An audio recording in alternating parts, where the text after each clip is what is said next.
2장 3절에서 7절 우리 한 절씩 교독합니다. 너는 그리스도 예수의 좋은 병사로 나와 함께 고난을 받으라.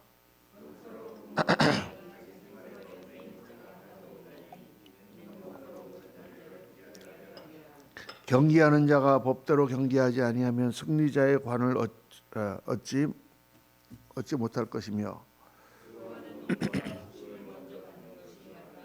7절 같이 읽겠습니다. 내가 말하는 것을 생각해보라. 주께서 범사에 내게 총명을 주시리라.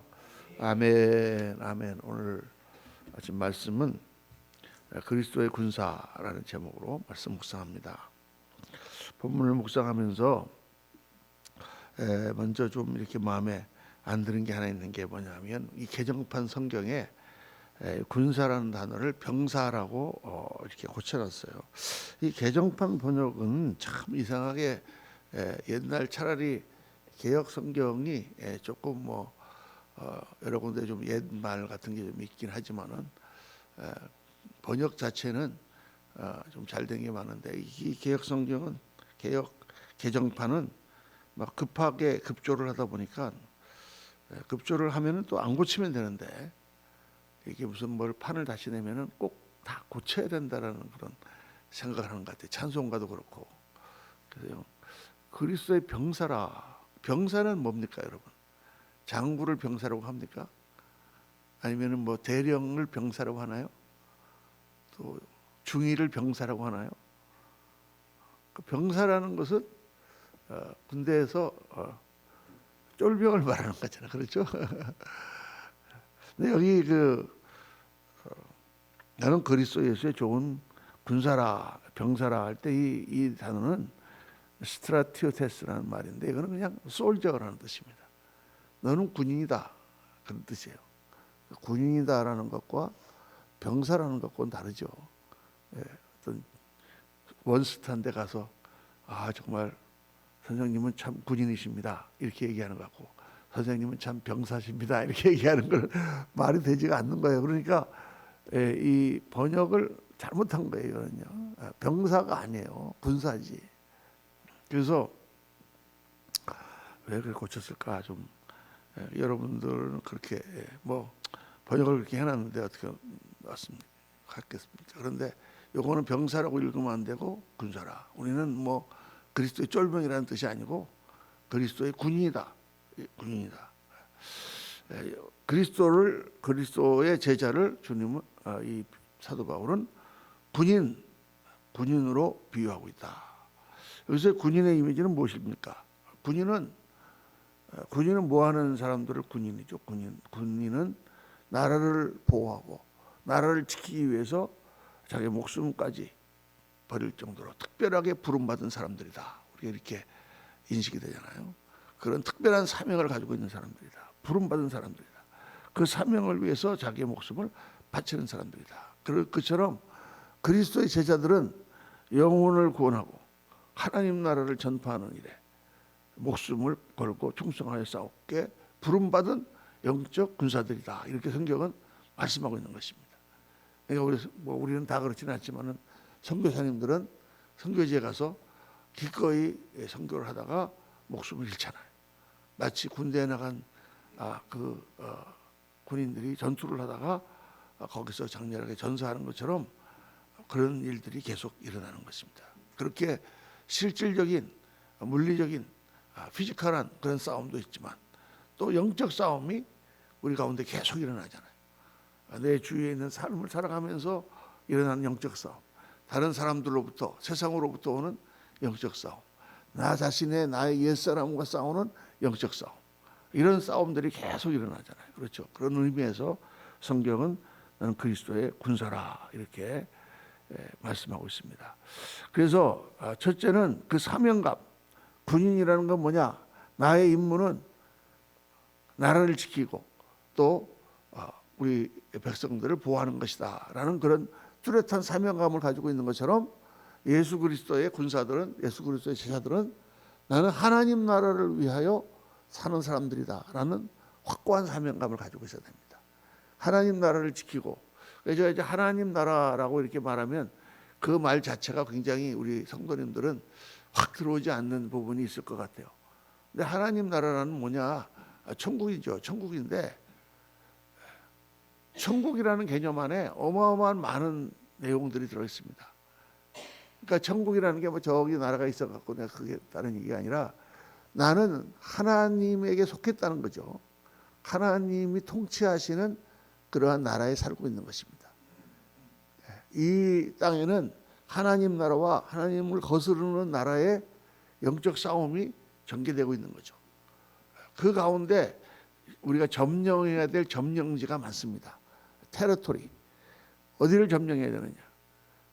물론 뭐 이슬람 국가가 지금 예수님 믿지 않고 있는데 거기를 가서 예수님을 전도해서 그 나라를 복음화시키는 그러한 지형적인 전투를 해서 싸우게 된다. 뭐 이런 뜻도 있겠지만은 그러나 영적 전쟁의 싸움터는 꼭 그렇게 선교지에 가가지고 다른 민족을 전도하는 그것만 있는 게 아니에요. 영적 전쟁의 싸움터는 우선 나 자신입니다. 내 안에 성령의 법과 옛사람의 법이 서로 싸우는 거죠. 나는 말씀대로 살려고 하는데 나의 옛사람과 나의 육신은 자꾸 다른 쪽으로 나를 끌고 가려고 하죠. 옛날 가지고 있는 습관들이 있습니다. 내 성격들이 있습니다. 또 뭐 내가 가지고 있는 세상적인 욕망이나 야망이 있습니다. 또 편하게 살고 싶은 육신적인 그런 욕망들이 있습니다. 어떤 유혹들이 또 나를 잡아 끌잖아요. 그렇죠? 이런 모든 것과 싸움을 싸워서 이겨야 된단 말이에요. 어떤 사람은 뭐 성격이 있습니다. 무슨 일이 있으면 팍 열을 받아. 그래서 실수를 많이 합니다. 그런 성격도 싸워야 돼요. 어떤 사람은 너무 깐깐합니다. 그래고 다른 사람하고 웬만하고 잘 사귀질 못해. 그런 성격도 다 주님 안에서 싸워서 우리가 그리스도의 형상대로 주님의 그 장성한 분량까지 우리의 인격을 변화시키는 영적 싸움을 싸워야 되는 거죠. 그렇죠. 그 싸움이 하나. 그 다음에는 사람들과의 관계에서의 싸움이 있습니다. 남편과 아내가 서로 사랑하고 서로를 용납하는데 나 자신도 내 안에서 스스로를 제어하기 어렵지만은 사람의 관계라는 게 이렇게 참 그렇게 잘 만든다는 게 쉬운 게 아니에요.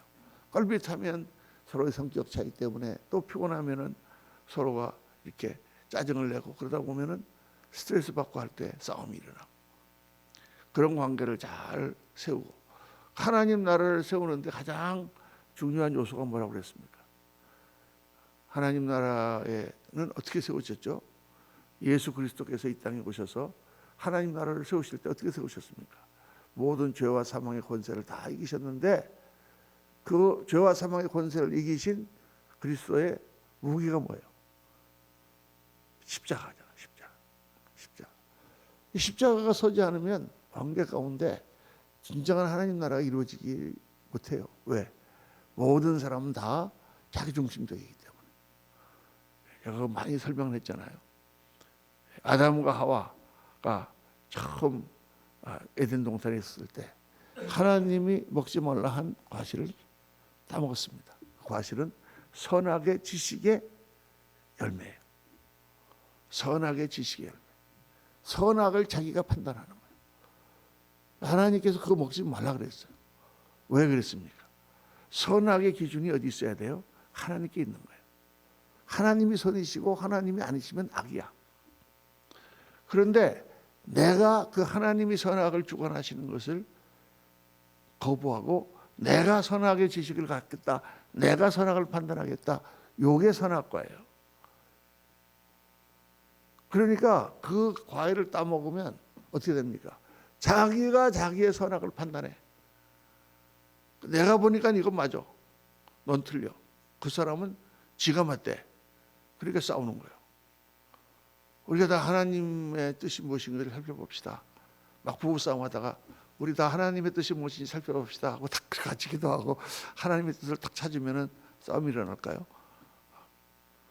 절대 그렇지 않습니다. 그러니까 다 인간이 무엇을 갖고 있느냐? 선악의 기준을 다 갖고 있어요. 러시아하고 우크라이나하고 싸우잖아요. 전쟁이 일어나잖아요. 러시아 사람들은 우크라이나 사람들 착하고 좋은 사람들인데 우리가 가서 저것들 확 쳐부셔야 되겠다. 그렇게 얘기합니까? 그렇게 얘기하는 나라 봤어요? 절대 그렇지 않습니다. 지네가 옳고 우크라이나는 나쁘다고 그래요. 우크라이나는 지네 가만히 있는데 러시아가 쳐들어왔다고. 러시아에서는 우크라이나를 쳐들어가지 않을 수 없도록 저놈들이 했기 때문에 우리가 쳐들어갔다고. 다 자기가 옳다고. 이 세상의 모든 싸움은 다 자기가 옳고 상대방이 글르기 때문에 하는 거지, 내가 틀리고 저놈이 맞는데 싸우자 이런 사람은 아무도 없습니다. 이분 한번 데려가 보세요. 선악을 아는 기준, 그것 때문에 관계는 파괴됩니다. 그래서 예수를 그리스도를 믿으면 뭐예요? 어떻게 됩니까? 우리가 내가 그리스도 안에서 죽고 내 안에 누가 살아요? 그리스도께서 사시는 거예요. 그러니까 내가 죽어야 돼. 내가 선악을 따지는 기준이 죽고 그리스도께서 완벽하게 살 때 우리는 주님처럼 살 수 있는데, 그렇게 되기 정말 힘들죠. 그렇죠? 그래도 어려운 일이 있을 때마다 기도하면서 그걸 바라봐야 돼. 둘째 뭡니까? 둘째는 자기 중심이라는 거예요. 선악을 알게 하는 나무를 따먹고 나니까 그 다음에 생긴 게 뭐예요? 부끄러워서 자기가 숨었어. 하나님이 아담아, 내가 너보고 따먹지 말라 한 과일을 따먹었느냐? 이러니까 아담이 뭐라고 그래요? 하나님이 내게 주신 저 여자가 나를 하여금 따먹겠다. 뼈 중에 뼈요 살 중에 살이었던 그 여인이 어느새 자기를 죄에 빠뜨린 여인으로 이렇게 하는, 손가락질하는 자기중심적인 인성, 죄성 가운데 죄성이 나타나는 두 가지 요소가 바로 그거예요. 그러니까 자기중심으로 살면 절대 하나님 나라 이루어지지 않습니다. 옛날에 정말 기가 막힌 그런 농담 조크가 있었어요. 천국에 갔더 지옥에 갔더니 사람들이 다 바짝 말라가지고 그냥 굶주리고 있더라. 처참한 지기. 그런데 더 처참한 것은 그 앞에 엄청난 음식이, 그냥 맛있는 음식이 산더미처럼 있는 거예요. 그런데 아무도 못 먹는 거예요, 그 음식을. 그래서 왜 못 먹느냐 그랬더니 그 음식은 반드시 젓가락으로 먹어야 되는데 그 젓가락이 이렇게 길어. 그러니까 그 젓가락으로 먹을 수가 없는 거야. 입을 너무 길어갖고 아무리 먹으려고 그래도. 그런 얘기 있죠. 그렇죠. 근데 천국 갔더니 똑같은데 푸동푸동하게 살이 쪄 있더라. 보니까 서로를 먹여주더라. 뭐 그런 용도를 쓰잖아. 근데 정말 그 기가 막힌 농담입니다. 우리 모든 일들 가운데 서로 먹여주고 서로를 위해서 이렇게 늘 생각을 하면 늘 거기는 천국과 같은 그런 그게 일어난다니까요. 제가 옛날에 너무 재밌는 그거 구흥회 때 많이 써먹던 건데, 들은 분도 많이 있겠지만은 못 들은 분도 있을 것 같아서 제가 한번 하면은, 같이 일을 하고 남편이 일을 하고 들어왔습니다. 저녁에 들어오니까 배가 고프잖아요. 아우 배고파. 밥 줘. 그랬는데 부인이 밥을 안 해놨어. 뭘 하다가 깜빡 잊어버리고 밥하는 걸 잊어버렸어. 8시인데. 그럼 어떻게 하겠어요? 어떡하지? 내가 밥을 안 해놨네. 한 30분만 기다릴래? 그 남편이 그냥 신경질을 확 냅니다. 아니 뭐 한다고 밥도 안 해놓고 있었어. 집에서 놀면서라는 단어가 아주 결정적인 단어죠. 놀면서 여자가 갑자기 확 열이 받았어. 내가 놀았냐? 나도 얼마나 바쁘고 애들 학교 보내고 어쩌고 하다 보니까 잊어버려서 밥을 못했지. 내가 놀았냐? 너만 일하냐? 그날 막 그러면 이 여자가 어디서 감이 되들어? 그날은 완전히 그냥 그 가정이 지옥이 되는 가정입니다. 우장창 중창 뭐 거기서부터 막 뒷도 싸우고 뭐 던지고 난리가 나. 그렇죠. 그런데 서로를 위해서 사는 사람들이 가정이 있다고 칩시다. 그날 늦게 왔어. 늦게 왔는데 배고파요. 밥 줘. 똑같이 딱 그러는데 부인이 아이고 내가 밥을 못 해놨네. 그러니까 딱 남편이 생각하는 거야. 아이고 속으로 밥을 못 해놓을 정도로 그렇게 바빴구나. 상대방을 생각하는 거야. 그래서 아유 그래? 아이고 오늘 참 바빴구나. 좀 기다리지 뭐. 그러니까 부인이 뭐라 그래? 아우 미안해 죽겠어. 아우 미안해. 내가 그래 뭐 했을까? 하루 종일 놀면서 자기 입으로 놀았다 그러잖아요. 그렇죠? 그날 저녁에 그 가정은 천국과 같은 그런 가정이 되는 것입니다. 근데 그걸 제가 이렇게 설교를 하면서 생각해 보니까 정말 천국과 지옥은요 종이 한 장 차이에요. 종이 한 장 차이. 그 종이가 이렇게 넘어가느냐 저렇게 넘어가느냐에 따라서 천국도 되고 지옥도 되는 거예요. 그러니까 선악의 기준을 내 기준으로 판단하는 거, 또 나 중심적으로 모든 걸 생각하는 거. 하나님 나라는 예수 그리스도께서 오셔서 어떻게 세웠느냐? 십자가를 지셨어요. 십자가는 우리의 죄를 그분이 다 대신 떠맡은 거예요. 어떻게 하심으로? 예수님이 죽으심으로. 그래서 하나님 나라는 어떻게 서느냐? 희생 위에 선다니까. 희생 위에. 희생이 없으면 하나님 나라는 서지 않습니다. 그 희생을 하는 그 자리까지 내가 가는 게 영적 싸움이에요. 그렇게 쉽게 희생하게 되나? 자기중심적인 그런 생각을 가지고 있는 사람이 희생하고 싶어요? 누가 희생하려고 그러겠어요? 안 하지. 예수 믿는 사람들은 하나님 나라를 맛보고 그리스도 안에서 그 천국을 맛보고 내가 기꺼이 그리스도를 위하여 하나님 나라를 위하여 그런 군사로 나의 삶을 희생하겠다. 이게 천국을 만드는 사람들의 모습입니다. 그러니까 사실 하나님의 교회가 그렇게 세워지잖아요. 많은 사람들의 희생으로. 참 그게 우리는 뭐 그냥 뭐 하나님 하라고 하시니까 한다 이렇게 하지만은 그런 것들이 우리의 삶 속에 사실은 녹아 있어야 되는 거죠. 그렇게 할 때 우리의 삶과 나와 우리의 삶에 하나님 나라가 세워지는 거예요. 그게 지금 말씀하시는 군사로서의 삶입니다. 군사로서의 삶. 그 다음으로 사도 바울은 제자들의 사역을 운동 경기에 비유하고 있습니다. 모든 운동에는 규칙이 있잖아요. 규칙을 어기면 실격입니다. 아무리 잘해도. 또 운동선수는 코치나 심판에게 딱 순종합니다. 그래서 운동선수의 그 특징은 자기 절제와 훈련, 그래서 실력을 키우는 것이죠. 그래서 법대로라는 것은 뭐 교회법을 따라야 된다 이런 뜻이 아니라 복음을 따라 행하는 것입니다. 복음을 따라 살지 않고 제멋대로 사역하면 안 된다. 그런 말씀을 주님께서 하시는 거예요. 그러니까 여러분 이 신앙생활은 마치 운동선수와 같습니다. 운동하는 것처럼 경건의 연습이에요. 디모데전서 1장에 나오는 것처럼 육신의 연습, 육신의 훈련은 여러 가지로 유익하죠. 많이 걷고 또 운동하고 이거 참 우리를 건강하게 하죠. 그것처럼 경건의 연습, 경건의 훈련은 범사에 유익하니 이생과 내생의 약속이다. 이렇게 말씀했습니다.